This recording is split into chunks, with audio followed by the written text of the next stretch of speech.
कल हमने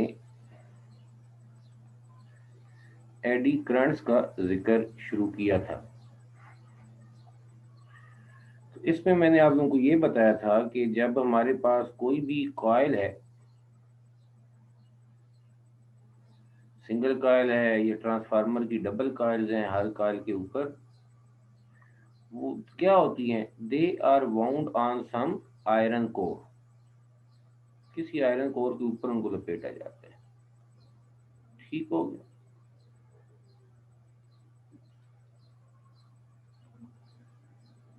iron core के ऊपर उनको लपेटा जाएगा। और उसकी वजह क्या होती है कि आयरन एक मैग्नेटिक मटेरियल है, तो इन कॉइल में जब करंट पास होकर मैग्नेटिक फील्ड पैदा होती है तो ये आयरन उनको फोकस रखता है ऑन द कॉइल्स, जिससे कॉइल्स का मैग्नेटिक फ्लक्स मैक्सिमाइज हो जाता है। उनकी एनर्जी वेस्टेज, मैग्नेटिक फील्ड के फॉर्म में जो एनर्जी होती है उसका वेस्टेज कम हो जाता है या नहीं होता आइडियली। तो आयरन का होना भी जरूरी है। लेकिन फॉर एग्जांपल यहाँ पर हम इस कॉइल को ये अल्टरनेटिंग करंट देते हैं, तो कॉइल में जब करंट पास होता है,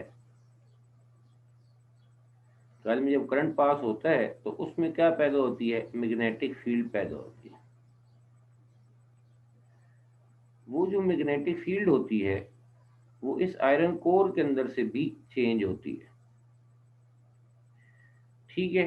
जब आयरन कोर में वो मैग्नेटिक फील्ड चेंज होगी तो इस आयरन कोर के अंदर अपना एक करंट पास होना शुरू हो जाएगी, क्योंकि आयरन कोर का मैग्नेटिक फ्लक्स चेंज होगा। कॉइल का तो बहुत हो गई सही ना, लेकिन इस आयरन कोर के अंदर भी मैग्नेटिक फील्ड लाइंस पास हो रही होती है, changing magnetic field lines.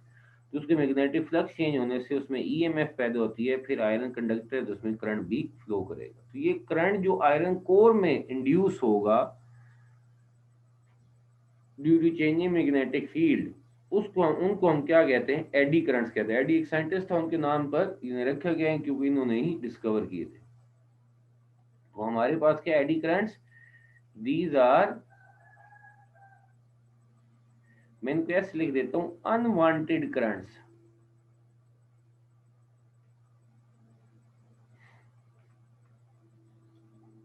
induced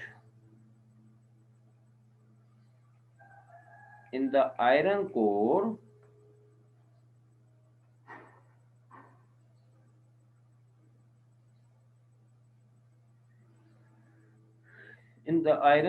due to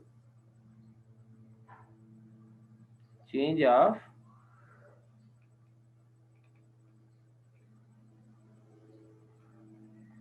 magnetic flux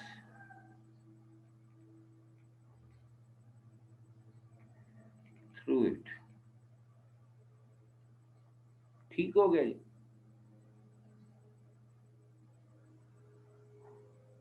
ये बात,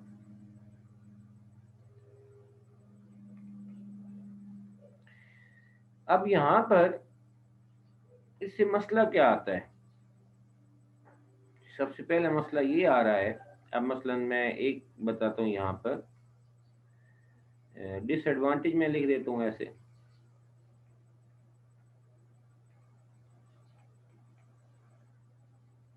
अब आयरन कोर जो है उसमें जब करंट पास करेगा, अपना जो भी करंट पास करेगा तो उसके अंदर हीट पैदा होगी। Heat will be produced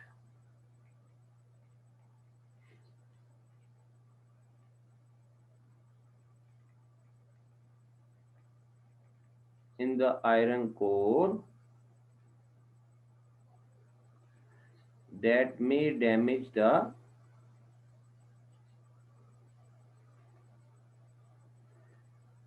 insulation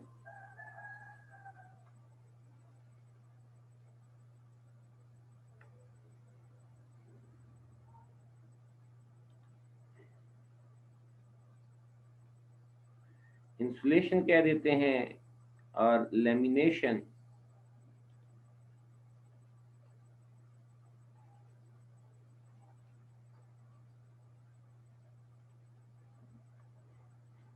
of the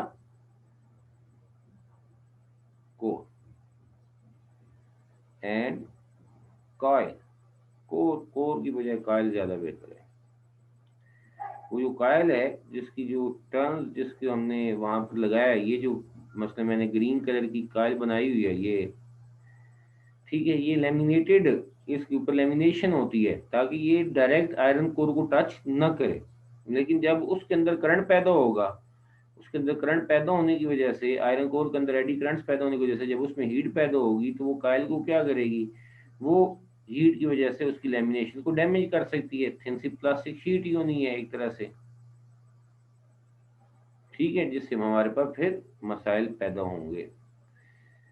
फिर दूसरी जो बात है उसको आप समझना है बड़े गौर से। कल यहाँ पर हम रुके थे, यहाँ पर लेक्चर हमारा एंड हो गया था, क्या है भला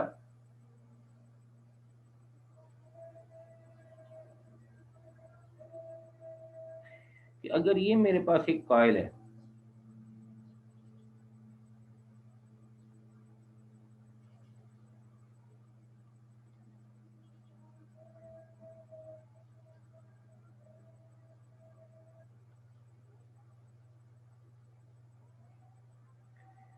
ऐसी एक कॉइल है,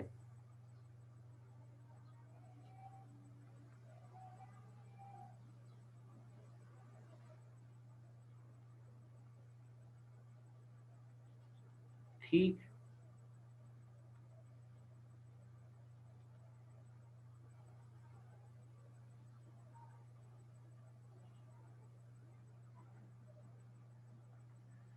इस कॉइल में हमारे पास करंट पास हो रहा है, करंट पास होके यहाँ पर मैग्नेटिक फील्ड पैदा हो रही है, और ये कॉइल जो है ये क्या कर रही है, ये फॉर एग्जांपल हमारे पास ऐसे रोटेट कर रही है, ठीक है, यानी मोटर का फिनोमिना है। इसके लेफ्ट और राइट साइड पर हमारे पास यहाँ पर मैग्नेट है,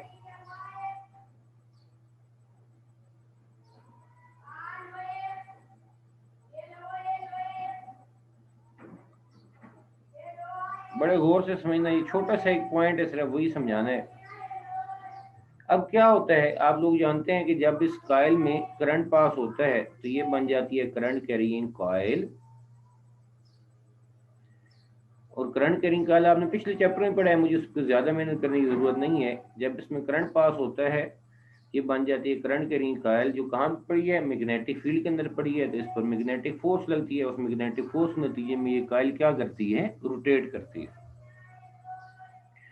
फर्ज कर लो यहाँ पर मैं ऐसे बता दूं कि ये किधर जा रही है, ये ऐसे रोटेट कर रही थी इन क्लॉकवाइज डायरेक्शन और एंटी क्लॉकवाइज जो भी एक डायरेक्शन बनती है, ये ऐसे रोटेट कर रही थी ऐसे, यानी ये जो साइड वन है ये इनटू द पेज जा रही थी इसकी वेलोसिटी, और ये जो साइड टू है ये हमारे पास आउट ऑफ पेज आ रही थी, ठीक है, ऊपर की तरफ ऐसे उलट है, ठीक।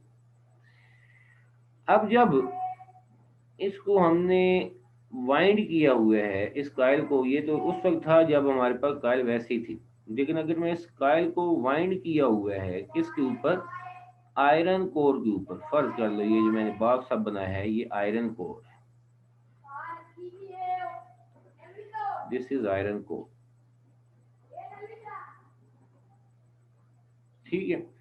अब ये जब कॉइल रोटेट करती है तो ये iron core magnetic field lines को कट करता है, जब iron core magnetic field lines को कट करेगा तो फिर तो हमारे पास क्या हो जाएगा, यहाँ पे ये जो मैग्नेटिक फील्ड लाइंस हैं इनको जब कट करेगा, ये आयरन कोर जब कॉइल के साथ रोटेट करेगा तो हमारे पास इसके अंदर मैग्नेटिक फील्ड चेंज होगी, मैग्नेटिक फील्ड चेंज होगी, मैग्नेटिक फ्लक्स चेंज होगा, फ्लक्स चेंज होगा तो उसमें क्या पैदा होगी, ईएमएफ पैदा होगी, ईएमएफ के नतीजे में करंट पैदा होगा,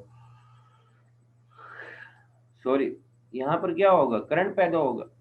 अब वो जो करंट है जो आयरन कोर में पैदा होता है वो इस तरह से, अब ये याद रखना कि कॉइल का करंट आयरन कोर में नहीं जा रहा क्योंकि कॉइल लेमिनेटेड है, आयरन कोर जो है वो लेमिनेटेड वो भी है, ठीक है।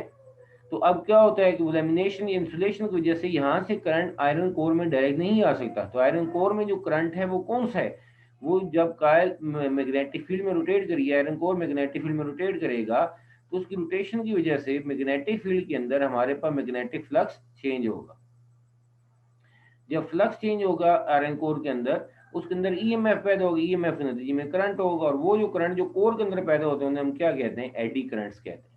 तो यहाँ पर जो करंट पैदा होता है, अगर मैं आप लोगों को बताऊं, तो वो हमारे पास क्या होता है, ये बन जाती है करंट कैरिंग कॉइल, और करंट कैरिंग कॉइल पैदा होने की वजह से हमारे पास क्या हो जाती है, इस पर फोर्सेस लगती हैं। करंट कैरिंग कॉइल है तो इसमें करंट पास होगा, करंट पास होगा कि ये कॉइल कहाँ पे पड़ी है या कोर कहाँ पे पड़ी है, मैग्नेटिक फील्ड के अंदर इसके ऊपर फोर्स पैदा होती है, और वो जो फोर्सेस इस पे जनरेट होती हैं, अब उस पर बात की जा सकती है लंबी कि वो किस तरफ करंट होगा, लेकिन हम सिर्फ एक बात समझना चाहते हैं, वो जो फोर्सेस जनरेट होती हैं वो इस तरह से जनरेट होती हैं कि जो साइड इसकी इनटू द पेज आ रही होती है उस पर फोर्स आउट ऑफ पेज लगती है, और जो साइड आउट ऑफ पेज आ रही होती है उस पर जो फोर्स होती है वो कहाँ पर लगती है, इनटू द पेज लगती है। यानी वो कायल की रोटेशन को क्या कर देते हैं, डिस्टर्ब कर देता है, स्लो करना की कोशिश करते हैं। जैसे आयरन कोर में करंट पैदा होगा और इसमें करंट रिवर्स डायरेक्शन में ऐसे जनरेट होता है, यहाँ पर करंट इसमें, और ये ऐसे। अब कहेंगे वो लूप में कैसे करंट पैदा होता है, ऐसे ये लूप में कैसे करंट होता है, तो कायल के अंदर क्या, आयरन कोर के अंदर क्या है हमारे पास, फ्री इलेक्ट्रॉन्स होने हैं। फ्री इलेक्ट्रॉन पर क्या अप्लाई होनी है, जब वो मूव करेंगे मैग्नेटिक फील्ड के अंदर, तो आप लोगों ने पढ़ा हुआ है फोर्स आने moving charge in magnetic field. तो आयरन कोर जो है जब वो रोटेट हो रही है तो उसके अंदर के इलेक्ट्रॉन्स जो हैं वो भी रोटेशन में, उन वो कहाँ पर मूव कर रहे हैं, मैग्नेटिक फील्ड के अंदर, external magnetic field north south poles की वजह से। तो जब भी वो चार्ज पार्टिकल मैग्नेटिक फोर्स में मूव करेंगे तो उन पर क्या अप्लाई होगी, फोर्स अप्लाई होगी, और उस फोर्स नतीजे में देख keep on moving on a circular track, वो अंदर सारे इलेक्ट्रॉन जो हैं वो एक सर्कुलर पाथ पे मूव करना शुरू कर देते हैं, और उसके नतीजे में दे स्टैब्लिश द करंट। जब आयरन कोर में करंट आ गया तो अब ये बन जाती है एक तरह से करंट कैरियंग वायर बन जाती है ये आयरन कोर, और उसके ऊपर मैग्नेटिक फोर्स लगती है, और वो फोर्स ऐसे लगती है कि हमारे पास जो कायल हम रोटेट कर रहे थे, या हमारे उधर पहले वाली करंट की वजह से वो रोटेट कर रही थी, तो अगर वो करंट इनटू द पेज था, तो यहाँ पर हमारे पास सॉरी, जो हम उसको ये साइड इनटू द पेज जा रही थी, तो हमारे पास पर फोर्स लगेगी और वो उसको आउटवर्ड मूव करेगी, किस डायरेक्शन में, आउटवर्ड। ठीक है, और जो साइड आउट ऑफ पेज आ रही थी, ये उसके ऊपर जो फोर्स डेवलप होगी वो उसको इनटू द पेज मूव करेगी। यानी कहने का क्या मतलब है कि जब वो आयरन कोर, जो कायल आयरन कोर पर लिपटी हुई है वो मैग्नेटिक फील्ड में रोटेट कर रही होगी, तो यहाँ पर उसके ऊपर एडी करंट्स जब प्रोड्यूस होते हैं आयरन कोर में, तो उस पर फोर्स से लगती हैं जो उसकी रोटेशन को स्लो करती हैं, उसको रेजिस्ट करते हैं रोटेट करने से। तो हम क्या कहते हैं, हम ये कह देते हैं कि forces are applied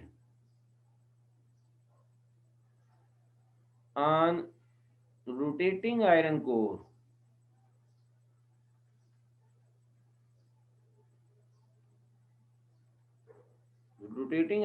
of the coil, ठीक है, rotating iron core of the coil in such a way that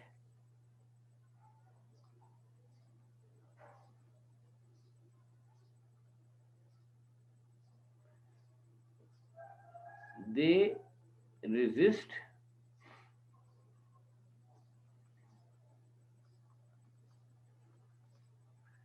rotation of the coil itself।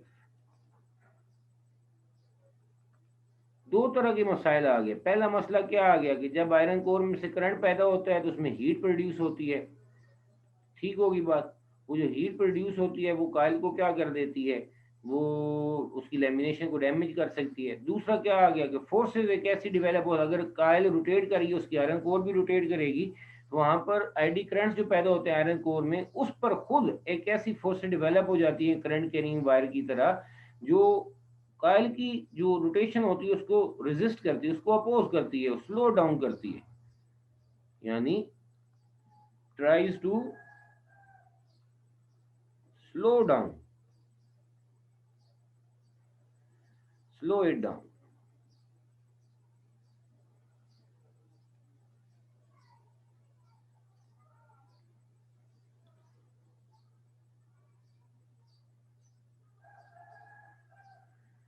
ठीक है, अब इस बात को हम ओवरकम कैसे कर सकते हैं, बड़ा ही आसान सा तरीका है कि हम ये जो करंट आयरन कोर में पैदा तो होना ही है, क्योंकि जो जो भी कोर होगी मैग्नेटिक फील्ड में जैसे मूव करेगी, मैग्नेटिक फील्ड उसमें चेंज करेगी, तो उसमें करंट तो पैदा होना ही है।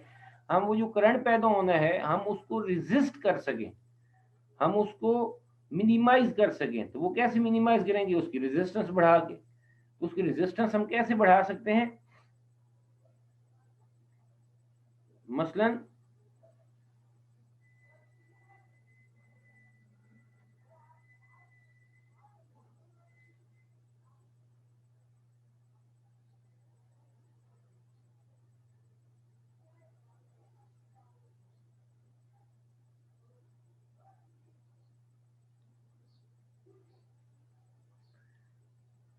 To reduce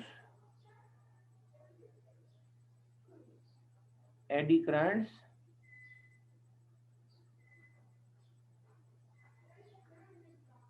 we use iron core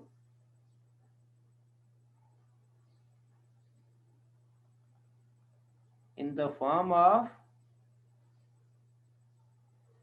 coins, laminate them,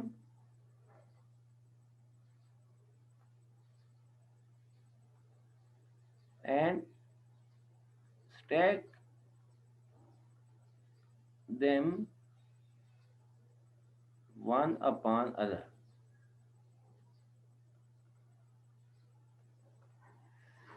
मेरा दिल था कि मैं ये इधर ही खत्म कर लेता, लेकिन नहीं हुआ।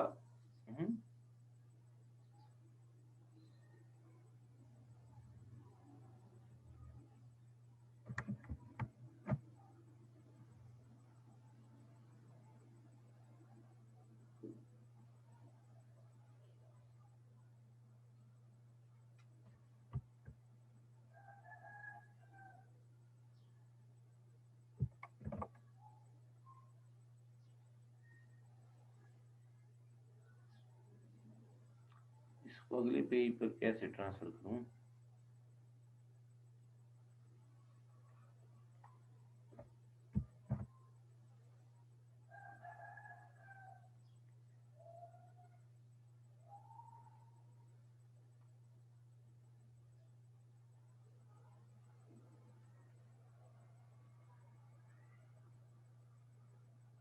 नहीं, चलें, तो वो क्या है हम देख लेते हैं आगे। भला क्या, इधर देखें, ऐसे हमारे पास, मैं मुख्तलिफ कलर्स में ले लेता हूं।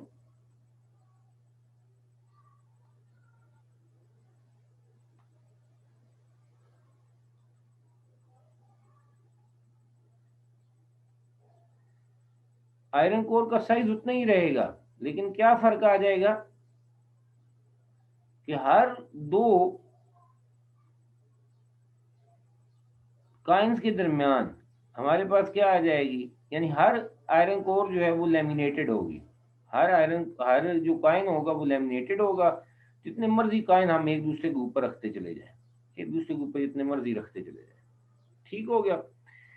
जब वो हमारे पास ऐसे नहीं होगी,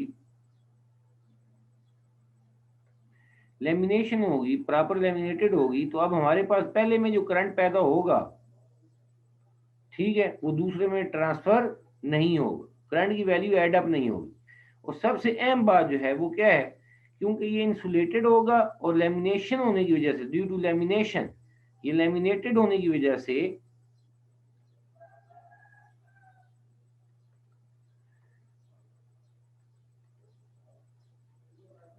रेजिस्टेंस जो है वो मैक्सिमाइज हो जाती है। रेजिस्टेंस जो है वो हमारे पास क्या हो जाती है, मैक्सिमाइज हो जाती है, बहुत ज्यादा बढ़ जाती है। रेजिस्टेंस बढ़ने का मतलब क्या हो गया कि अब यहाँ पर एडी करंट्स क्या हो जाएंगे, रिड्यूस हो जाएंगे। जब करंट रिड्यूस हो जाएंगे तो जो हीट होगी H is equal to I square R T, जब करंट बहुत कम हो जाएगा तो हीट भी ना होने के बराबर होगी, ठीक हो गया। और जब करंट कम होगा तो हमारे पास वो जो कॉइल पर रोटेशन का इफेक्ट है, जो फोर्स से डेवलप हो रही है, फोर्स का क्या फार्मूला है, I L B sine of theta. हमारे पास करंट बहुत कम होने की वजह से फोर्स इतनी कम हो जाएगी कि वो हमारे पास रिड्यूस नहीं होगी, वो हमारे पास फोर्स भी रिड्यूस हो जाएंगी, वो जो रोटेशनल इफेक्ट है उसको भी हम कंट्रोल कर सकेंगे। तो यहाँ पर हम क्या कह देते हैं, वन अपॉन अनदर, तो दिस विल क्या करेगा, this will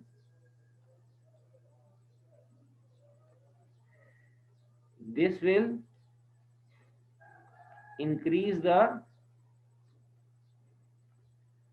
resistance of core and hence reduce the current. ठीक है, reduce the eddy currents. Clear होगी जी बात। जब वो करंट रिड्यूस हो जाएगा तो हमारे पास क्या हो जाएगा, इन रिटर्न हीटिंग इफेक्ट। हाँ भाई, कोई सवाल बोलो भाई, लगातार मैं ही बोलता जा रहा हूँ, आप में से किसी का कोई सवाल है तो पूछो आप,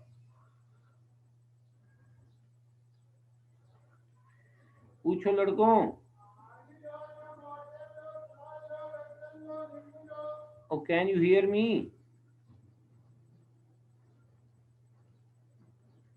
सारे सो रहे हो रोजा रख के? No sir. No sir. हाँ भाई, किसी एडी करंट्स वाला सवाल, ये छोटा सा है लेकिन उसके टॉपिक्स कुछ ऐसे बताई हुई हैं बातें जो हमें कुछ और भी पता होना चाहिए था, तब ये समझ आना चाहिए। सवाल टॉपिक तो बहुत छोटा सा है। हाँ भाई, आप में से किसी का कोई सवाल है तो प्लीज पूछो, अभी पूछो। शाम्स, सर ये डायरेक्शन ऑफ करंट किस तरफ फाइंड करेंगे सर? डायरेक्शन ऑफ करंट वो आप लोगों को बताया था, फ्लेमिंग लेफ्ट हैंड रूल पढ़ा है ना, फ्लेमिंग राइट हैंड रूल। जी sir. Fleming right hand rule से मालूम करेंगे। वो क्या है, वो कल पढ़ा था ना, कि thumb is in the direction of motion. यहाँ पर मोशन उसकी इनवर्ड थी, finger in the direction of magnetic field. मसला अभी अप्लाई कर लो कि ये जो साइड है, इसके लिए मैं कलर ये चुन लेता हूँ। वेलोसिटी इनटू द पेज है, ऐसे नीचे, ये नीचे की तरफ, यानी मोशन नीचे की तरफ है, इनवर्ड है, तो ये थंब इनवर्ड। ठीक, फर्स्ट फिंगर मैग्नेटिक फील्ड की डायरेक्शन वो नॉर्थ से साउथ पोर्ट, तो करंट क्या होगा, वो हमारे पास ऊपर से नीचे होगा। इधर मेरा हाथ सामने आ नहीं रहा, वो करंट नीचे की तरफ होगा। ठीक है, फ्लेमिंग राइट हैंड रूल से देखेंगे, ये हमारे पास क्या बन जाएगा, मोशन,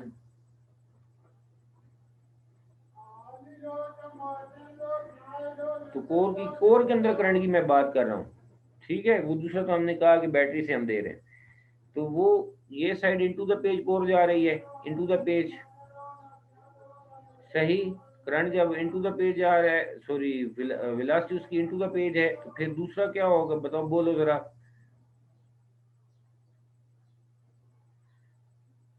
फर्स्ट फिंगर ये मैग्नेटिक फील्ड इस तरफ होगी, और फिर हमारे पास क्या होगी, करंट की डायरेक्शन वो ऊपर से नीचे होती है। ये किससे आएगा, फ्लेमिंग राइट हैंड रूल से आएगा, जरा अप्लाई करके देखना। ठीक है जमशेद, ठीक है sir. Fleming right hand rule कल पढ़ाया था या नहीं पढ़ाया था, बोलो जरा।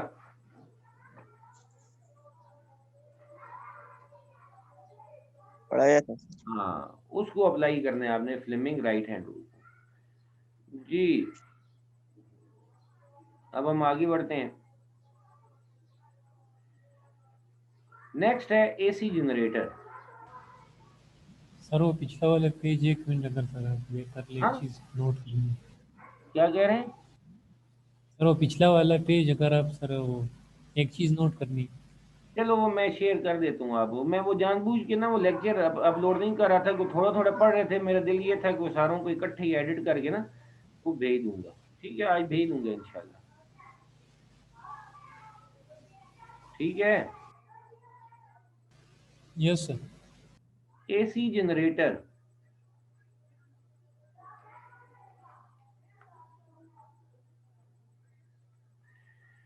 एसी जनरेटर क्या होता है, आप लोग सारे जानते हो। It is a device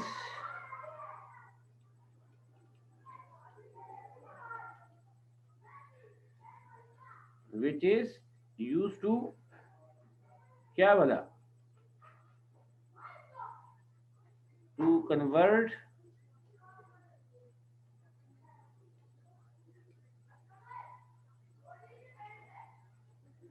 mechanical energy into electrical energy in the form of alternating current. Mechanical energy को इलेक्ट्रिकल एनर्जी में चेंज करता है, और किस फॉर्म में? अल्टरनेटिंग करंट की फॉर्म में। अगली बात, इसका प्रिंसिपल क्या है?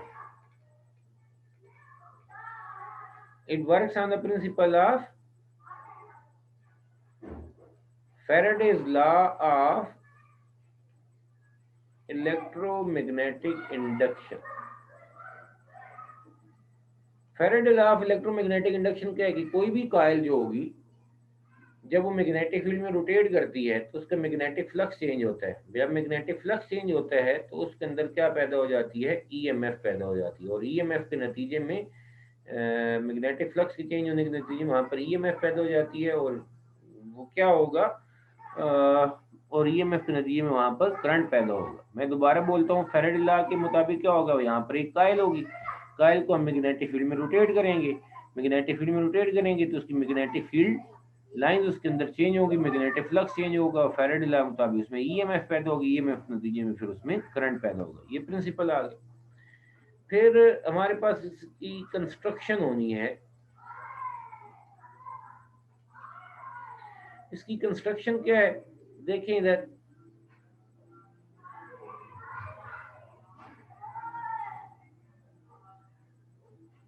हमारे पास ऐसे, बहुत गौर से समझना यार, ये कॉइल है जो हमने अभी बनाई थी। अगेन ये हम समझ रहे हैं कि हमारे पास ये जो कॉइल है ये आयरन कोर के ऊपर लिपटी होगी। मैं यहाँ पे शायद ना बनाऊं, लेकिन ये अंडरस्टूड है कि ये आयरन कोर पर लिपटी हुई है। ठीक हो गया।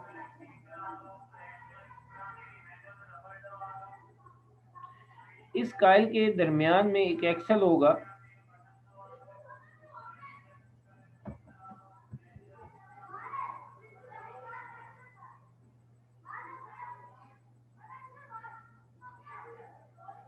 ठीक है, दरमियान से पास कर रहा होगा ऐसे, ठीक है, जिसके साथ ये कॉइल फिर रोटेट भी करती है। फिर आगे क्या होता है हमारे पास? यहाँ पर दो वायर्स हैं,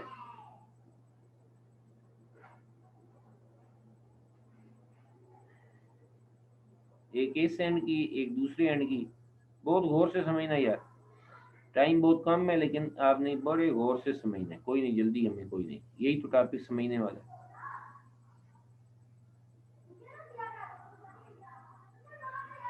ये कायल हो गई जो दरमियान में आयरन कोर पर लिपटी हुई है। इनके आपस में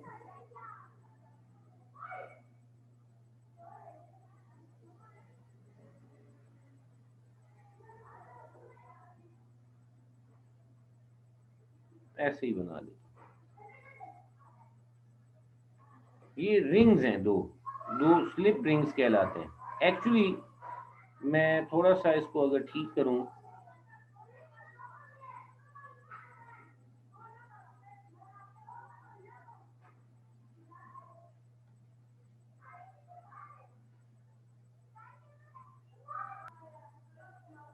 ये दो रिंग्स होते हैं जिन्हें हम क्या कहते हैं? स्लिप रिंग्स कहते हैं। ये स्लिप रिंग्स हैं, these are the two slip rings. ये स्लिप रिंग्स हो गए। यहाँ पर कार्बन के दो हमने ब्रशेस बनाए होते हैं। कार्बन मीन क्या होता है? ग्रेफाइट होता है, ठीक है। ग्रेफाइट के हमारे पास, ग्रेफाइट आप लोग जानते हो ना कि क्या होती है चीज? एक ऐसी चीज होती है जो कार्बन है, जो कंडक्टर भी होता है, कंडक्टर होने के साथ साथ वो क्या होता है? सॉफ्ट और स्लिपरी होता है। एक ये हिस्सा आ गया, दूसरा ये हिस्सा आ गया। ये हमारे पास दो कार्बन ब्रशेस आ गए, ठीक है। फिर कार्बन ब्रशेस से आगे हमारे पास क्या हो जाता है? यहाँ पर इसकी दो साइड्स आ गई, यानी उसके टर्मिनल्स आ गए एंड पर।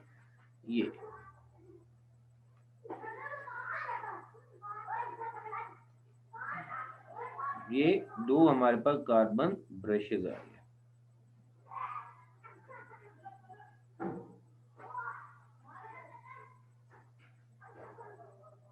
ठीक है जी, ये 2 आ गया B1, B1 कह दिया, इस रिंग को A1 कह दिया, ये B2 आ गया, नाम जो मर्जी रख दें, A2 आपको वैसे कंसेप्ट क्लियर होना चाहिए। B1 और B2 ये हमारे पास 2 कार्बन ब्रशेज आ गए। यहाँ पर क्या किया जाता है, ये जो एक्सेल होता है दरमियान में, ये रॉड है, इसके गिर्द हमारे पास पूरी कायल को रोटेट किया जाता है। और ये कायल जब रोटेट करती है तो ये कहाँ पर रोटेट करती है, it rotates in the magnetic field. ये मैग्नेटिक फील्ड के अंदर ऐसे रोटेट करती है। ये हमारे पास 2 पोल्स आ गए।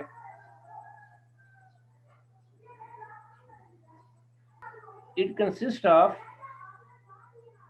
A rectangular coil wound on the iron core. यहाँ पर आयरन कोर भी होगी, ठीक है। और इस सारे को, सारी एक्सल लगा हुआ है, सारे को हम क्या कहते हैं, आर्मेचर कहते हैं, आर्मेचर, ठीक है। At the end of the coil हमारे पास there are 2 slip rings A1 and A2। These 2 slip rings, ये स्लिप रिंग्स फिक्स हैं किसके साथ, आयरन कोर के साथ। और इनके साथ हमारे पास ये 2 कार्बन ब्रशेज ऐसे रोटेट कर रहे होते हैं। ये जरा देखो, ये जैसे अब ये रिंग्स अपनी जगह पर फिक्स हैं और ये कार्बन ब्रशेज अपनी जगह पर फिक्स हैं। और ये क्या करना है, ये आपने रिंग समझना है, ब्लैक कलर वाला कार्बन ब्रश अपनी जगह पर फिक्स हैं। और ये कॉइल की रोटेशन के साथ ये जो हमारे पास रिंग्स हैं, ये हमारे पास इसके साथ स्लाइड करें।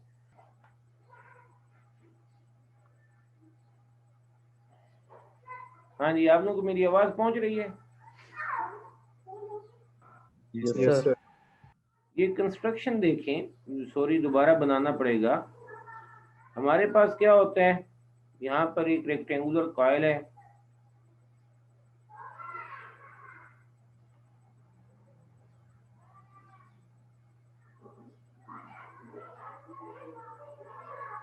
इस रेक्टेंगुलर कॉइल के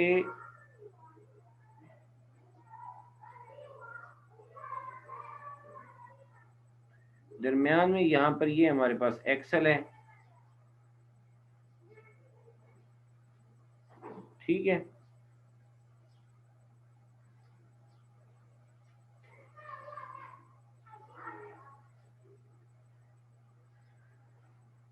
यहाँ पर हमारे पास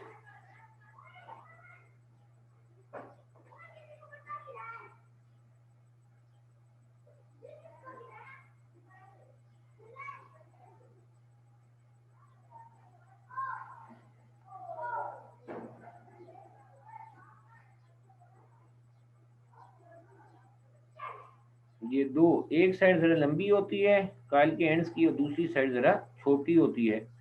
जो बड़े वाली, जो छोटे वाली है और बड़े वाली दोनों के साथ रिंग लगाते हैं। अब याद रखना कि मसलन ये पहले मैं रिंग यहाँ पर बना रहा हूँ, तो ये जो रिंग है इसमें से दूसरी वायर दरमियान से गुजर रही है। जैसे यहाँ पे नजर आया तो लग ऐसे रहा है जैसे टच कर रही है, इसके बाहर से गुजरे, इसके दरमियान से गुजरेगी लेकिन उसको टच किए बगैर गुजरेगी, ठीक है। यानी ये यहाँ पर ऐसा रिंग है और जो हमारी वायर होगी वो हमारे पास कुछ गुजरेगी इस तरीके से कि वो दरमियान से गुजर रही होगी लेकिन इसको टच नहीं कर रही होगी, ये टूटी हुई भी नहीं होगी। क्लियर होगी बात, ठीक है। तो अब ये याद रखना है आप लोगों ने। फिर दूसरा रिंग हमारे पास यहाँ पर आ गया, सॉरी कलर उसका और होना चाहिए। किसका माइक ऑन है तो वो ऑफ कर ले प्लीज।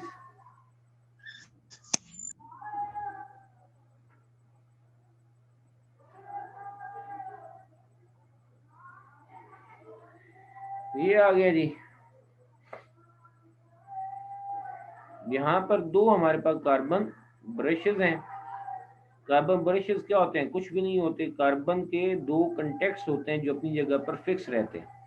और वो किस बने होते हैं, कार्बन की किस शेप के बने होते हैं, ग्रेफाइट के बने होते हैं। क्योंकि ग्रेफाइट स्लिपरी होता है, सॉफ्ट होता है और सबसे बड़ी बात वो कंडक्टर होता है, कंडक्टर, ठीक है। तो ये रिंग्स इसके साथ जब कॉइल रोटेट करेगी तो ये रिंग भी रोटेट करेंगे, रिंग रोटेट करेंगे, लेकिन ये किसके साथ टच करते, घसीटते हुए जाएंगे इन कार्बन ब्रशेस के साथ, ठीक हो गया जी। यहाँ पर एट द एंड हमारे पास क्या है, ये कार्बन ब्रशेस के टर्मिनल्स आ जाएंगे जिसके जरिए करंट बाहर वाले सर्किट में जाएगा। यहाँ पर हमारे पास ये मैग्नेट पड़ा हुआ है,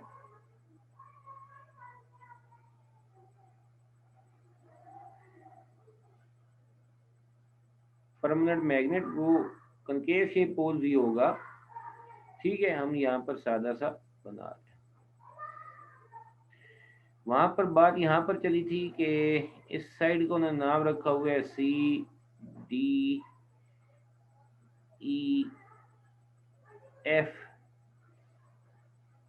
इसको हम रोटेट इस तरह से कर रहे हैं, ऐसे कि CD साइड जो है ये आउट ऑफ पेज मूव कर रही है, और EF साइड जो है ये हमारे पास इनटू द पेज मूव कर रही है। ठीक है, और ये कायल याद रखना किसके ऊपर लिपटी हुई है, आयरन कोर के ऊपर, ताकि ये मैग्नेटिक लाइंस को ज्यादा से ज्यादा कायल के ऊपर अट्रैक्ट कर सके। ये जो दो हैं इनको हम स्लिप रिंग्स कह रहे हैं, एक A1 कह दें, इसको A2 कह दें। ये दो कार्बन ब्रशेस हैं, इसको B1 कह देता हूँ, कोई नाम रख दें, B2 कह दें, B1 B2, ये हमारे पास कार्बन ब्रशेस हैं। ठीक है, और यहाँ पर हमारे पास एक, मैं अब बना रहा हूँ एक एक्सटर्नल रेजिस्टेंस, हमारे घर की रेजिस्टेंस, कोई बल्ब लगा दें, कोई चीज लगा दें, उसमें भी आ गया। इस साइड को मैं कह देता हूँ X, और ये साइड है हमारे पास Y। अब जरा देखो, यहाँ पर कंडक्टर जो है वो मैग्नेटिक फील्ड में मूव कर रहा है। ये जो साइड है, ये साइड, ये हमारे पास, ये साइड हमारे पास आउट ऑफ पेज आ रही है। ठीक है, कंस्ट्रक्शन के बाद अब हम वर्किंग की तरफ आ रहे हैं, इसके करंट की तरफ आ रहे हैं। ठीक है, वर्किंग मैं जुबानी बताऊंगा, लिखेंगे नहीं है। बड़े गौर से, बुक में मुझे लगता है थोड़ा सा इसमें इशू है, थोड़ा सा उसे चेक कर लीजिएगा, बड़े गौर से आप लोगों ने समझना है। ये जो साइड है ये ऐसे आउट ऑफ पेज आ रही है, ऐसे out of page, out of page आ रही है। ठीक है, आउट ऑफ पेज। अगर ये आउट ऑफ पेज आ रही है तो फ्लेमिंग राइट हैंड रूल के मुताबिक thumb is in the direction of motion of the rod, rod की मोशन मेरी तरफ है, फर्स्ट फिंगर मैग्नेटिक फील्ड की डायरेक्शन में, वो मैग्नेटिक फील्ड, इसमें करंट जो बनता है वो नीचे से ऊपर की तरफ बनता है, C से D की तरफ बनता है। बहुत गौर से, बहुत ही गौर तलब बात है मेरे प्यारों, C से D की तरफ ऐसे करंट जाएगा।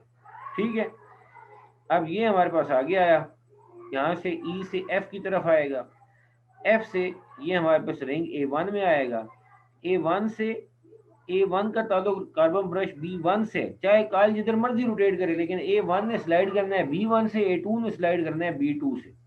यहाँ से करंट आएगा कार्बन ब्रश से होता हुआ, कार्बन ब्रश B1 से ऐसे बाई की तरफ जाते हुए, ये इस रेजिस्टेंस में से, एक्सटर्नल रेजिस्टेंस में से ऐसे नीचे की तरफ आया, फिर हमारे पास Y से कार्बन ब्रश B2 की तरफ आया, B2 से ये इस रिंग में आएगा A2 में, और A2 से ये हमारे पास ऐसे होता हुआ ये हमारे पास CD की तरफ।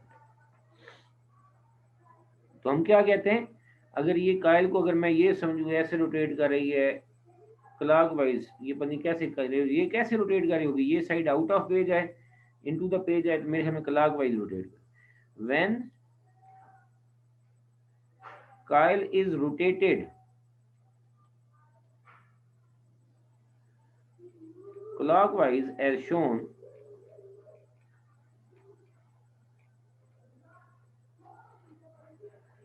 then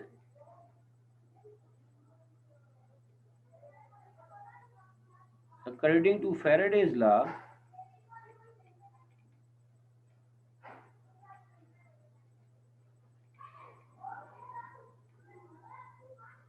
EMF is induced in it.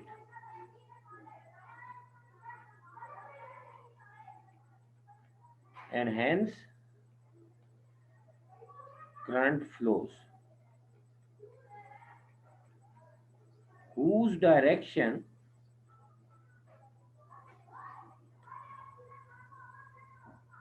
can be determined by Fleming's right hand rule. मैं लेफ्ट हैंड बोल जाता हूँ ज्यादातर, राइट हैंड रूल। ठीक है, ये बात ध्यान में रखिए, राइट हैंड। क्लियर? अब इसके बाद आपने अपनी बुक से जरा देखना है, इसे चेक करना है। देखो मैं अपनी तरफ से कुछ भी नहीं कह रहा कि ये सी डी साइड है, इस वक्त ये हमारे पास किस तरफ है, ये हमारे पास आउट ऑफ पेज आ रही है, और ई एफ साइड जो गोइंग टू द पेज आ रही है। ये सी डी वाली साइड पर आप देखेंगे जब आउट ऑफ पेज आ रही है, Fleming right hand rule thumb is in the direction of velocity of the rod, finger in the direction of magnetic field. ठीक है, और इन दोनों को परपेंडिकुलर होना होती, तीसरी जो हमारे पास उंगली होगी मैग्नेटिक जो कंडक्टर की, उसका करंट ऐसे ऊपर की तरफ, thumb is in the direction, sorry middle finger is in the direction of current, वो हमारे पास ऊपर की तरफ।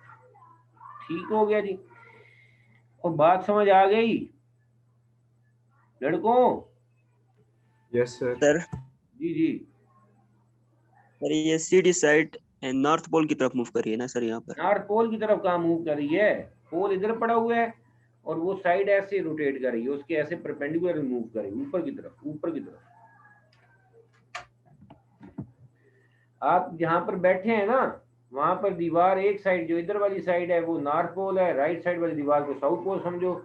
और ये हमारे पास मसला, ये मैं मोबाइल ही लेकर हूँ, तो ये जो हमारे पास मोबाइल है इसको गौर से देखो, ये हमारे पास ऐसे ऊपर के एक साइड ऊपर की तरफ आ रही है और एक साइड नीचे की तरफ। ये जो सी डी साइड है ये ऊपर की तरफ आ रही है और ई एफ साइड हमारे पास नीचे की तरफ जा रही है। अब बोलो आगे। सही सर। चलें अब जरा ये देखो, यहां से जो कॉइल से करंट आउट हो रहा है, मुझे यहाँ इस जुमला आप जब बुक से पढ़ेंगे ना तो वहां पर आप लोगों को यहाँ पर जरा गौर करना होगा। करंट से कॉइल से जो करंट आउट हो रहा है वो कहां से हो रहा है? B1 से आउट हो रहा है। और करंट कॉइल में इन कहां से हो रहा है? वो B2 से हो रहा है, इन द कॉइल। ठीक है, going out of the coil. और अगर मैं एक्सटर्नल या लोड की बात करूं, रेजिस्टेंस, लोड, रेजिस्टेंस, लोड से मुराद जिस पे हम एनर्जी कंज्यूम करेंगे, जो करंट पैदा होगा जनरेटर में, तो उसमें करंट जो है वो इन जो हो रहा है, उसमें जो करंट इन हो रहा है वो B1 से हो रहा है, और आउट कहां पर हो रहा है? वो हमारे पास B2 पर हो रहा है। ठीक है, वहां पर जुमले को आप लोगों ने कुछ ऐसे लिखना है कि जब कॉइल को रोटेट किया जाता है मैग्नेटिक फील्ड के अंदर, तो उसके अंदर जो करंट पैदा होता है जिसकी डायरेक्शन हम मालूम करते हैं फ्लेमिंग राइट हैंड रूल से, तो उसके मुताबिक जो करंट है वो सी, पहले है करंट सी से डी की तरफ, फिर है ई से एफ की तरफ, और कॉइल से वो आउट हो रहा है B1 से, और कॉइल में फिर इन होता है B2 से। और अगर आप ऐसे कह दें कि कॉइल से आउट होता है B1 से और फिर इन होता है B1 से आर एक्सटर्नल रेजिस्टेंस में, एक्सटर्नल रेजिस्टेंस से वो होते हुए फिर B2 से कॉइल में दोबारा इन हो जाएगा B2 वाले जो कार्बन ब्रश है वहां से। अब सेम, अब आप लोगों के जिम्मे में काम लगा देता हूँ, चले मैं खुद ही बना लेता हूँ। आगे देखो, अगर यही फिगर मैं दोबारा बनाऊं, थोड़ा टाइम लग जाएगा, आप लोगों के पास टाइम है? जी सर। बाकी बहुत है कुछ सर।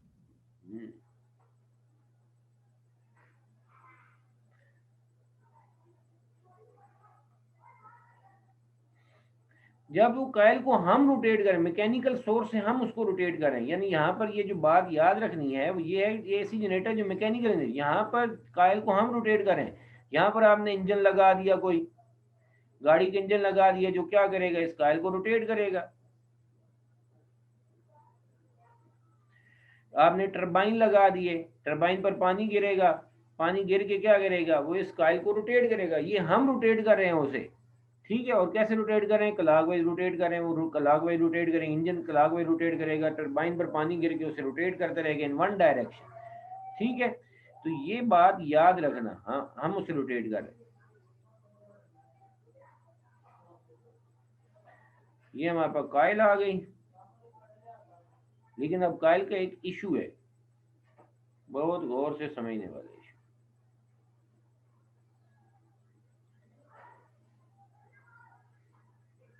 अब ये साइड सी डी रोटेट करके अब दूसरी तरफ पहुंच गई है। अब रोटेट करके अब सी डी अब हमारे पास जो होगा वो इनटू द पेज जाएगी, और ई एफ जो है जो पहले इनटू द पेज थी अब वो दूसरी तरफ आगे क्या जाएगी? आउट ऑफ पेज जाएगी। यहाँ पर अब EF है और CD इधर है। अब CD हमारे पास जा रहा होगा इनटू द पेज और EF जो है वो हमारे पास आ रहा है आउट ऑफ पेज, उसकी वेलोसिटी इधर हो। लेकिन पिछली फिगर को गौर से देखो, ये जो EF साइड है, ये जो साइड है ये वाली साइड EF है, इसका ताल्लुक किस कार्बन ब्रश से है? B1 से, और किस रिंग से है? A1 से। ठीक है, इसका अभी भी वही ताल्लुक ही रहना है। देखें क्या मतलब,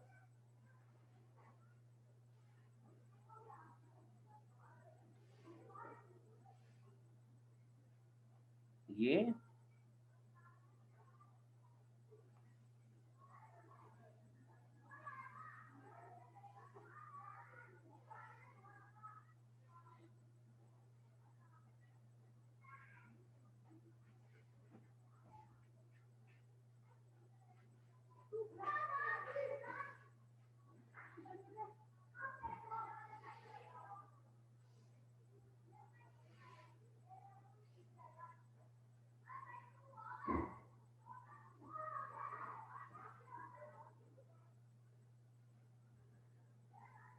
हाँ जी,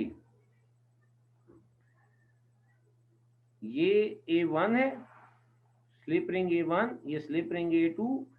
A1 का ताल्लुक EF से है, ठीक है, और यहाँ पर ये हमारे पास कार्बन ब्रश आ गया, इसका कौन सा आ गया? B1 आ गया।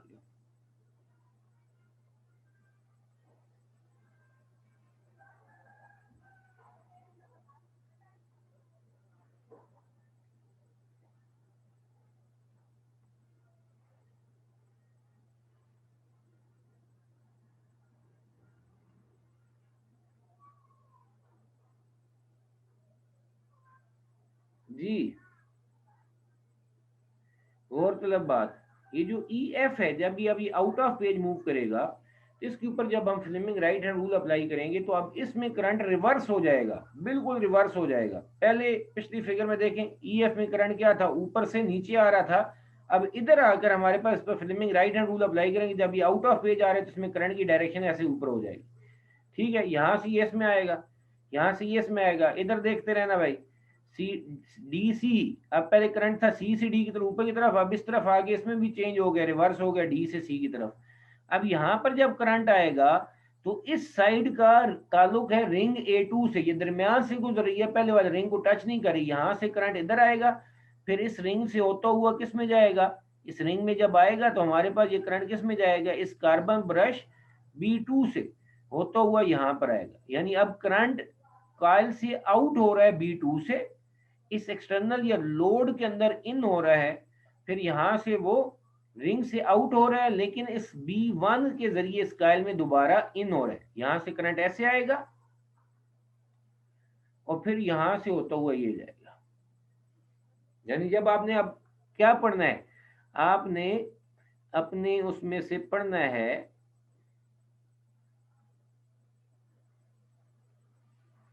बुक से, जब पढ़ेंगे तो आपको ये पता चलेगा कि अब हमारे पास जब कायल को हम रोटेट करके उसकी EF साइड हमारे पास आउट ऑफ पेज आ जाएगी, CD इनटू द पेज आएगी घूमते घूमते, तो उस वक्त कायल के ना सिर्फ अपने अंदर करंट की डायरेक्शन चेंज हो रही है बल्कि एक्सटर्नल रेजिस्टेंस में भी चेंज हो रही है। अगर आपने गौर किया हो तो ये मेरी आज की आखिरी बात होगी। पहले करंट पिछले में देखो कहां से कहां आ रहा था? X से Y की तरफ, ऊपर से नीचे। अब करंट हमारे पास कहां पर जा रहा है? नीचे से ऊपर जा रहा है, Y से X की तरफ जा रहा है, Y से X की तरफ जा रहा है। ठीक है, पहले करंट हमारे पास B1 से इन हो रहा, आउट हो रहा था और B2 से इन हो रहा था कॉइल के अंदर, लेकिन अब हमारे पास कहां से इन हो रहा है? वो हमारे पास आउट हो रहा है B2 से और इन हो रहा है B1 से। तो ना सिर्फ एक्सटर्नल सर्किट में करंट की डायरेक्शन रिवर्स हो रही है बल्कि कॉइल के अंदर भी करंट की डायरेक्शन हमारे पास रिवर्स हो गई है। Is it clear? क्या ये बात समझ आ गई लड़कों? जी बोलो, सर। जल्दी से बोलो, ये बात वैसे नहीं समझ आनी। ये अगर अभी समझ आ गई तो फिर आप जब बुक से पढ़ेंगे तो मुझे लगता है वहां पे थोड़ा सा इशू है, वो आप उसकी तस्हीह कर सकेंगे, वर्किंग आप लोग खुद लिख सकेंगे। क्लियर? जी सर। है? Yes sir. चलें जी, कौन कौन है मेरे प्यारों? हाफिज मोहम्मद सलमान साहब, अतीकुर रहमान, आदिल अहमद, मुइन मिर्जा, उजैर, अब्दुल हनान। हाँ भाई, समझ आ गई? जी Yes, सर। sir. लिख रहा हूँ। Yes, sir. हाँ, अब जरा डेरिवेशन जरा देखें, अगर इसकी हम डेरिवेशन करनी है तो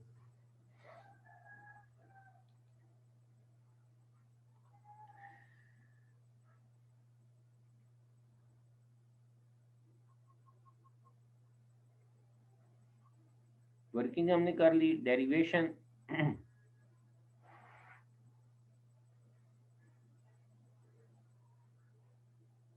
चले मैं इसको ऐसे ही कर लेता हूँ।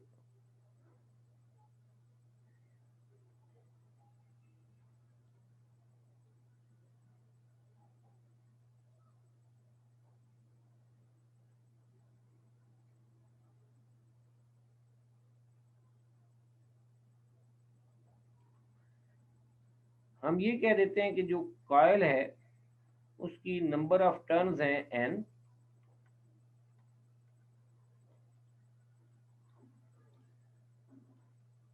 उसका एरिया ऑफ कॉइल जो है, area of plane of the coil, वो है a। वो कॉइल जो है वो रोटेट कर रही है, उसकी एक रोटेशनल एंगुलर वेलोसिटी है, ये एंगुलर फ्रीक्वेंसी भी हम इसे कह सकते हैं ओमेगा है, ओमेगा है। अब लाजमी बात है, जब ये हमारे पास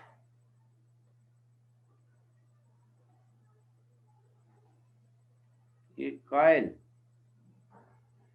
रोटेट करेगी मैग्नेटिक फील्ड के अंदर, तो हमारे पास इसके एक सर्टेन मैग्नेटिक फ्लक्स होगा और वो चेंज हो रहा होगा। ठीक है, तो हम क्या कह देते हैं कि total flux of the coil वो कितना है, n फाई b कह दें।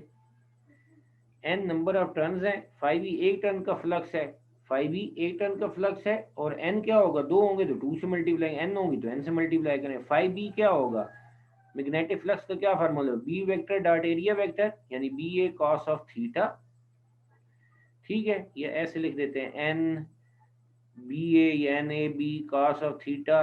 थीटा को हम क्या लिख सकते हैं, ओमेगा टी लिख सकते हैं। पता है ना सबको, फर्स्ट ईयर पढ़ी हुई है। ओमेगा क्या होता है, angular displacement covered in unit time. तो यहाँ से थीटा किसके बराबर हो जाएगा, ओमेगा टी के बराबर हो जाएगा। Since from Faraday's law,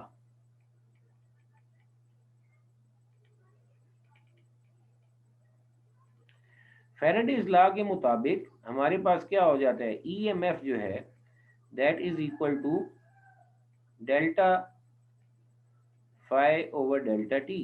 N यहाँ पर हम लिखते हैं वो टोटल टर्म्स के लिए, ऐसे चले मैं लिख देता हूँ minus N delta phi B over delta T. इस एन को अंदर मैं मल्टीप्लाई कर देता हूँ, ऐसे लिख देता हूँ N phi B over delta T. अब ये जो फाई बी है delta over delta T N phi B, इसको हम क्या लिख सकते हैं, नैब, ये ऊपर लिखा हुआ है नैब कॉस ऑफ ओमेगा टी।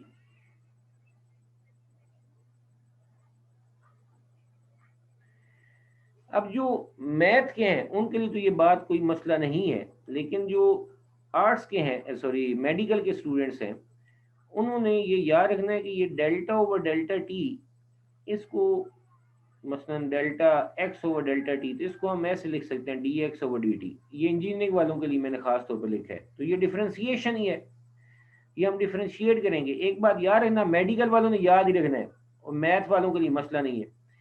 ये डेल्टा ओवर डेल्टा टी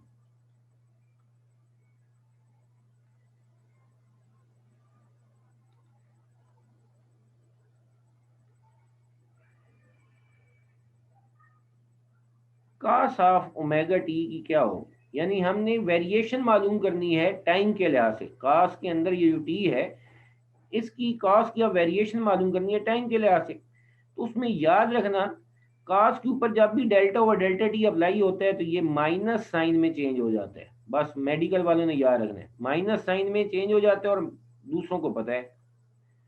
फिर ये कॉस को तो साइन में चेंज कर देता है, साथ नेगेटिव साइन आ जाता है। फिर अभी भी अंदर ये ओमेगा टी एक फंक्शन मौजूद है जिसमें टाइम है, तो हम क्या कर देते हैं, दोबारा इस पर ये आगे अप्लाई करेंगे, delta over delta T omega T. अब इंजीनियरिंग वालों को पता है कि ये ओमेगा बाहर आ जाएगा और टाइम के साथ डिफरेंशिएशन जो है 1 है। तो अब बाकी जो है, मैं इसको बाकियों के लिए ऐसे लिख देता हूँ, minus sine omega T, omega मैंने बाहर लिख दिया, वो कांस्टेंट होता है, उस पर वेरिएशन अप्लाई नहीं होती है, कांस्टेंट होती है एंगुलर फ्रीक्वेंसी। और बाकी क्या है, delta T over delta T. तो वो से क्या समझेंगे मेडिकल वाले कि जैसे ये कैंसिल हो गया है, लेकिन कैंसिल नहीं होता, उसकी टाइम के साथ वेरिएशन क्या आएगी, 1 ही आएगी। तो ये माइनस साइन ओमेगा टी, और ये जो ओमेगा है ये अलहदा से इसके साथ मल्टीप्लाई हो रहा है, यानी इसको मैं ऐसे लिख सकता हूँ minus omega sine of omega T. दोबारा देख लो, delta over delta T cos omega T. अब ये फार्मूला याद रखना है कि कास की डिफरेंशिएशन क्या हो जाती है, उसका variation with respect to time minus sign में चेंज होता है, कास माइनस साइन में चेंज हो जाता है, सारी उसका एंगल लिख दो ओमेगा टी। लेकिन ये जो ओमेगा टी है इस पर, इसके अंदर टाइम मौजूद है, तो इसके ऊपर फिर वेरिएशन आएगी, delta over delta T omega T. अब ये ओमेगा हमने बाहर लिख दिया, delta T over delta T ये हमारे पास किसके बराबर आ जाएगा, 1 के। तो ये यहाँ पर कास जो है ये किसके बराबर आ जाता है, minus sine omega T into omega. ठीक है, ये ओमेगा मैंने शुरू में लिख दिया, minus omega sine of omega T आ गया।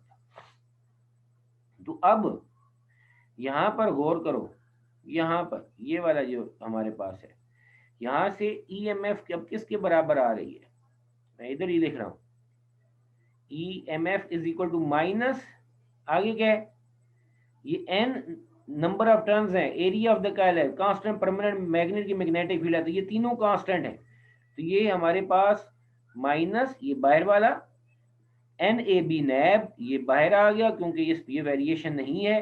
अंदर क्या रह जाता है, ये डेल्टा किस पर अप्लाई हो जाएगा, यानी डेल्टा ओवर डेल्टा टी ये अप्लाई हो जाएगा इस पर, कॉस ऑफ ओमेगा टी पर।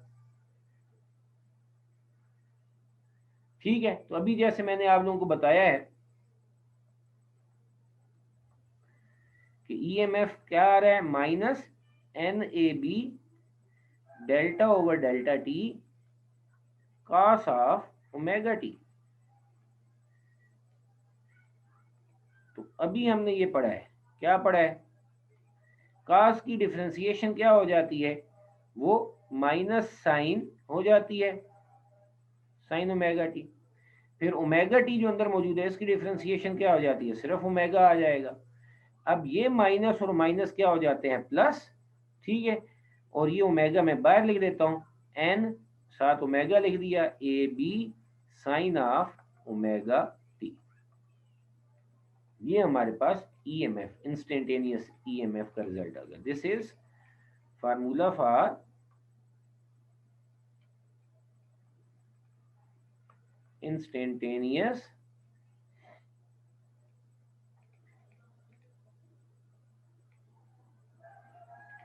ईएमएफ। ठीक हो गया जी, इंस्टेंटेनियस ईएमएफ जो इस जनरेटर के अंदर पैदा हो रही है, ऑफ एसी जनरेटर। फिर अब आप लोगों को पता है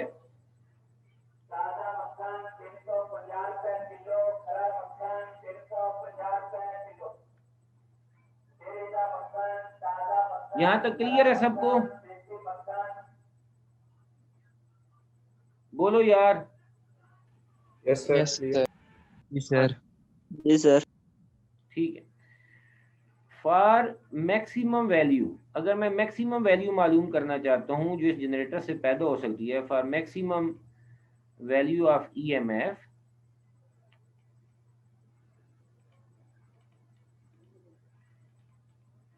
तो यहां पर जरा देखो, ये साइन जो हमारे पास है, टाइम के साथ सिर्फ किसकी वैल्यू चेंज होनी है, साइन की वैल्यू चेंज होनी है। यार एक तो ये मुसीबत गुजर जाए फिर होगा।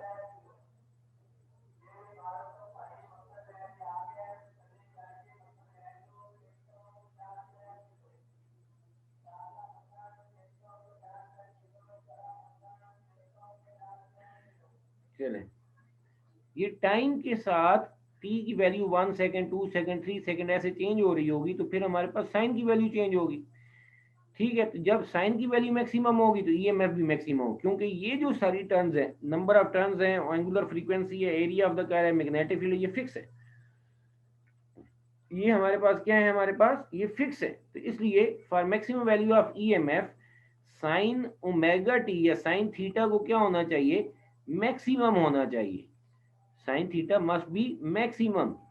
ठीक है, यानी इसका क्या मतलब है कि साइन की वैल्यू मैक्सिमम आप लोग जानते हो कि दैट इज इक्वल टू 1। वो हमारे पास 1 के बराबर होती है। वो किसके बराबर होती है, 1 के बराबर होती है। साइन की maximum value is equal to 1। तो मैं इस इक्वेशन नंबर 1 में पुट कर देता हूं।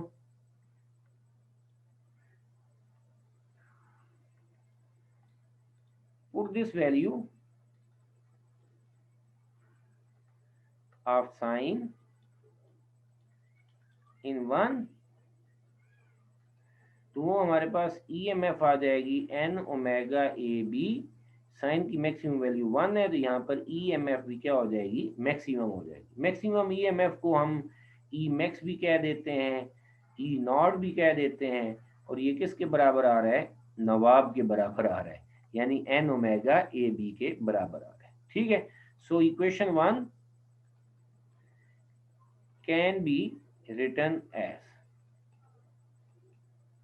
इसको कैसे लिख सकते हैं, E इज इक्वल टू, अब जरा देखो आगे क्या है इक्वेशन 1 में, ये क्या है, नवाब साहब है। ठीक है, तो नवाब हमने अभी प्रूव कर लिया कि वो किसके बराबर है, E मैक्सिमम के बराबर है।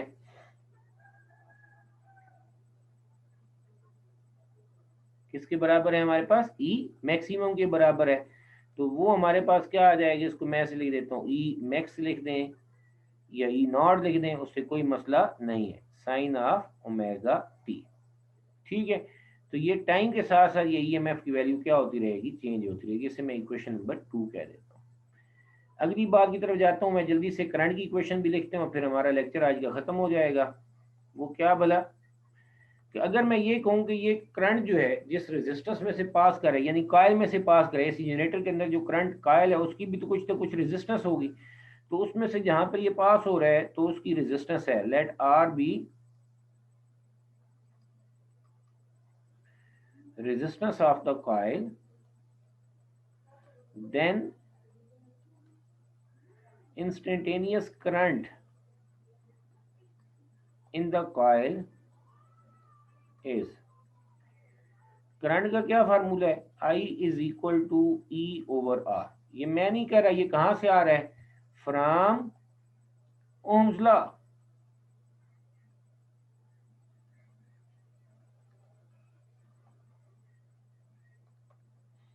From Ohm's law, Ohm's law के मुताबिक।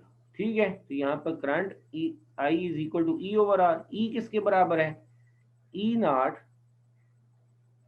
Sign of omega T. नीचे किससे डिवाइड होगा, ये रेजिस्टेंस से डिवाइड होगा, तो I is equal to E naught over R to sine of omega T. जैसे E ओवर R करंट है, ठीक है, इस तरह से E नॉट ओवर R भी करंट ही होगा। E नॉट मैक्सिमम है, वोल्टेज मैक्सिमम है, तो करंट भी मैक्सिमम होगा, यानी ईएमएफ मैक्सिमम, करंट भी मैक्सिमम। तो E नॉट ओवर R हमारे पास क्या आ जाता है, करंट आ जाता है। तो this is equal to I naught sine of omega T. ठीक है, तो ये इसको भी मैं ऐसे लिख दूं, E naught sine of, E maximum और E नॉट एक ही बात। हाँ भाई, अल्टरनेटिंग करंट की इक्वेशन भी समझ आ गई। और ये इक्वेशन हमें दोनों क्या बता रही है, ईएमएफ की और करंट की इक्वेशन, ये हमें क्या बता रही है, हमें ये बता रही है टाइम के साथ जैसे जैसे साइन की वैल्यू चेंज होगी, जैसे जैसे साइन की वैल्यू चेंज होगी, वैसे वैसे हमारे पास अल्टरनेटिंग करंट और ईएमएफ की वैल्यू भी चेंज होती रहेगी। अब हम कल इसके ग्राफ वगैरह की बात करेंगे और इंशाल्लाह इसको इससे आगे सीखेंगे। Thank you so much. कोई सवाल है तो पूछ सकते हैं अभी। बोलो लड़कों, बोलो। सर क्लियर है सर। No, sir, clear है।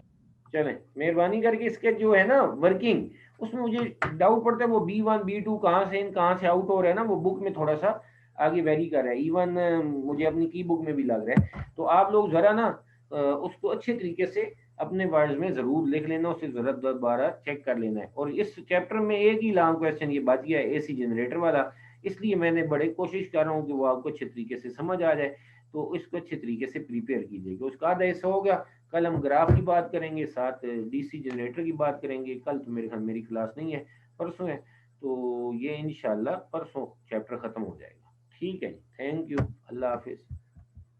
अल्लाह हाफिज सर। अल्लाह हाफिज।